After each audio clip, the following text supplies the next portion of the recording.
ഒരു horror cinema എന്നൊക്കെ ഇതിനെ പറയാൻ പറ്റുമോ? ഇല്ല എന്നാണ് എനിക്ക് തോന്നുന്നത്. ഹൊറർ കോമഡി എന്ന് പറയുന്നതിനേക്കാൾ ഒരു ഫാന്റസി, ഫീൽ ഗുഡ്, ഒരു ലൈറ്റ് ഹാർട്ടഡ് കോമഡി സിനിമ എന്നൊക്കെ പറയാവുന്ന ഒരു കൊച്ചു സെറ്റപ്പിലുള്ള ഒരു നല്ലൊരു ഫീൽ ഗുഡ് സ്റ്റോറി ലൈൻ വെച്ചെടുത്തിട്ടുള്ള സിനിമയാണ് അഖിൽ സത്യൻ നിവിൻ പോളിയെ കേന്ദ്ര കഥാപാത്രമാക്കി ഡയറക്റ്റ് ചെയ്ത് ഇന്ന് തിയേറ്ററുകളിൽ എത്തിയിട്ടുള്ള സർവമായ. ക്രിസ്മസ് റിലീസായിട്ട് ഇന്ന് എത്തിയിട്ടുള്ള ഈ സിനിമ ഒരുപക്ഷെ നിവിൻ പോളി എന്ന് പറഞ്ഞിട്ടുള്ള നടന്റെ കുറെ നാളത്തെ കരിയറിന് ഇടയ്ക്ക് വന്നിട്ടുള്ള അദ്ദേഹത്തിന്റെ സോണിനെ ഏറ്റവും കൂടുതൽ ഭംഗിയായി യൂസ് ചെയ്ത സിനിമയാണ്.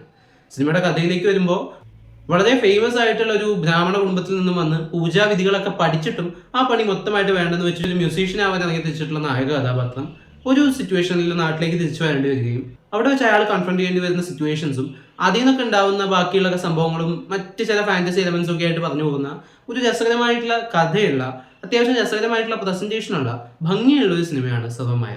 ഈ സിനിമയിൽ എനിക്ക് ഏറ്റവും ഇഷ്ടപ്പെട്ട ഒരു കാര്യം എന്ന് പറയുന്നത് നിവിൻ പോളി എന്ന് പറഞ്ഞിട്ടുള്ള ഒരു ആക്ടർ എന്റർടൈനറെ ഈക്വലി യൂസ് ചെയ്യുന്ന ഒരു നല്ലൊരു സ്പേസിൽ അവർ കൊണ്ട് വെച്ചു എന്നുള്ളതാണ്.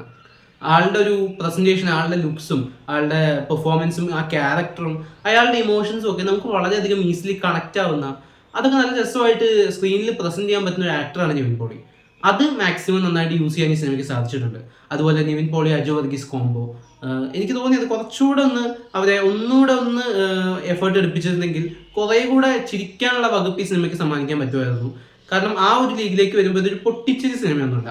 ചെറിയ ചെറിയ നുറങ്ങു ചിരികൾ ആദ്യം തൊട്ട് അവസാനം വരെ സമ്മാനിച്ചു പോകുന്ന ഒരു ഫ്ലോയിൽ ഇങ്ങനെ പോകുന്ന ഒരു ഫീൽ ഗുഡ് സിനിമയാണ്. അപ്പോൾ അവരുടെ കോംബോ പൂർണ്ണമായിട്ട് യൂട്ടിലൈസ് ചെയ്തെന്ന് എനിക്ക് തോന്നിയില്ലെങ്കിൽ പോലും അവർ ഒരുമിച്ച് സ്ക്രീനിൽ വരുമ്പോഴൊക്കെ ആ ഒരു സിങ്ക് വളരെ ഈസി ആയിട്ട് വർക്കൗട്ട് ആവുന്നുണ്ടായിരുന്നു. അതുപോലെ മറ്റ് അഭിനേതാക്കളിലേക്ക് വരുമ്പോഴും കുറെ പരിചിത മുഖങ്ങളും കുറെ കണ്ടു മറന്ന മുഖങ്ങളും ഒക്കെ ഈ സിനിമയിൽ വരുന്നുണ്ട്. പിന്നെ എസ്പെഷ്യലി ജനാർദ്ദനും നിവിൻ പോളി ആയിട്ടുള്ള ഒരു സിങ്കും വളരെ ഭംഗിയായിട്ട് ഫീൽ ചെയ്തു. പല കാര്യങ്ങളിലും മോഹൻലാൽ മറ്റ് ആക്ടേഴ്സുമായിട്ട് ഉണ്ടാവുന്ന ഒരു കെമിസ്ട്രി നമുക്ക് നമ്മൾ പറയുന്ന ഒരു പരിപാടി ഉണ്ടല്ലോ, അത് വളരെ ഈസിലി വർക്ക്ഔട്ട് ചെയ്യാൻ കാലിബറുള്ള ആക്ടറാണ് നിവിൻ പോളി എന്ന് എനിക്ക് തോന്നിയിട്ടുണ്ട് ഈ ഒരു ജനറേഷനിൽ. ഈ സിനിമയിൽ പുള്ളി കൊടുത്തിട്ടുള്ള ആ ഒരു ഹ്യൂമർ ടൈമിങ്ങും ഡയലോഗ് ഡെലിവറി സ്റ്റൈലും ബോഡി ലാംഗ്വേജും ആ ക്യാരക്ടറിന്റെ ഒരു ട്രെയ്റ്റ്സും കാര്യങ്ങളൊക്കെ ആദ്യം തൊട്ട് അവസാനം വരെ ആള് പിടിച്ചിരിക്കുന്നത് നിവിൻ പോളിയുടെ ഒരു സോണാണ്.